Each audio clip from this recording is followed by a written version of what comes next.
Thanks, Yasmin. Well, picky eating, temper tantrums, tough to get to sleep. If that's your kids, you're not alone. And this morning we have help for all of those tough parenting issues. Let me welcome child psychologist Dr. Heather Wittenberg. And Dr. Heather is a licensed psychologist with a specialty in the development of babies, toddlers, preschoolers, and parents. And she's also a mom to 4 young children. And welcome to you. Thanks for coming in this morning. Good morning. Now, I know that when I pose the question out to parents, my mom friends, hey, I've got a child psychologist coming in. Do you have any questions for him? Nobody says, no, I don't have any questions. That's right. I mean, there's endless amounts of questions that we can possibly need help with. And so just this morning, we just wanted to ask a couple things and maybe get an idea of how to get some help here. Now, not to mention any names, but my son Jace, he's 3 years old and he's a super picky eater. So tell me, I mean, I think this is a problem that a lot of parents have. How do you get your toddler to try some new foods or even eat?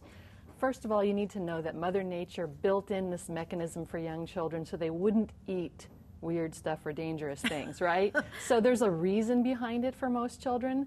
But with that said, of course, if you're just putting out French fries and chicken nuggets every night, that's what they're going to want to eat. But if you're putting out a nice, healthy variety of foods, eventually they may get more adventurous. Now, it may take a million or so times for them to offer this food. Right. So that's really normal. But I hate to sort of break it to you, but your son's friends, cousins, they have a lot more weight in the situation than we do as parents. Mm-hmm. So if Jace's cousins or friends are chowing down on the broccoli, then he's way more likely to try it than if you're saying, eat it, eat it, eat it. Okay, so eventually just keep offering it to him, and eventually he's probably going to try it. And if he sees that that's the way the family eats and that's the expectation, eventually he's going to adopt those eating habits. Okay, patience, right? Right. And expect to waste a lot of food, maybe? That's the hard part. Okay. I know, but just small portions at least. That's right, small portions, but keep doing it. Keep it up. Okay, all right. Well, another question that I got from several parents is sleep issues. So, how do I get my 2-year-old, 3-year-old to go to sleep and stay asleep? 1-year-old too. 1-year-old. And 4-year-old. Yeah.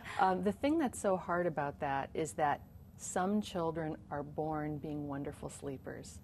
I don't make kids like that, unfortunately. But I can really sympathize with the issue. But some kids are truly born being wonderful sleepers, and then it makes us as parents feel like, what am I doing wrong? My friend's baby slept through the night from, 2 weeks of age or whatever it is. But you have to know that it really is an inborn temperamental characteristic having to do with sleep. So don't beat yourself up too much on the sleep issue. So it really becomes about survival for the parents, because sleep is a really important issue, more so for us as parents than even for our children. Mm-hmm. So for our own health and happiness and well-being, for our immune system, for our mood functioning, in every way, concentration is important for parents. So there's sort of a two-pronged approach here. For parents, we need to take turns in terms of who's dealing with the little ones at night who are waking up. So there's a parent who's on and a parent who's off.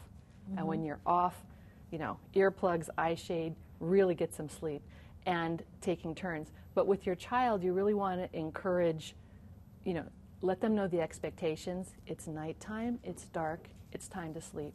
And you want to make it as boring as possible, right? So no playing, no snacks, no treats, no jumping around and reading books and then go to bed.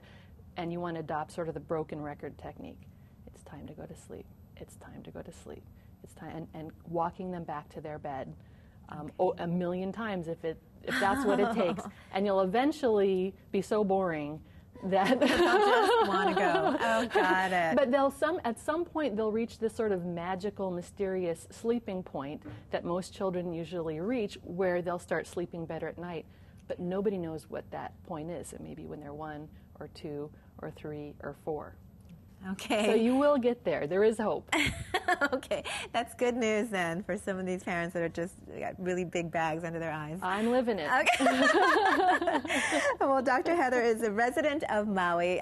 She also has a website, babyshrink.com. So if you have any other parenting issues you'd like Dr. Heather to help you with, you can email her through her website, or you can also email us at morningmail@kitv.com, and she'll answer them when she joins us again next month. And maybe one of those issues we want to get to also will be kindergarten readiness, which is an important topic look right now for parents who might have kids that are going to be starting kindergarten coming in the fall. There are a lot of parents of 4- and 5-year-olds out there wondering, is my child going to be ready? So that'll help. Come this fall. Okay, we'll be ready for that. And don't forget, you can see this interview again by heading over to the morning section of our website at kitv.com/thismorning. Thank you, Dr. Heather, for being with us. Thanks for having me. And it's now 6:18. We'll be right back.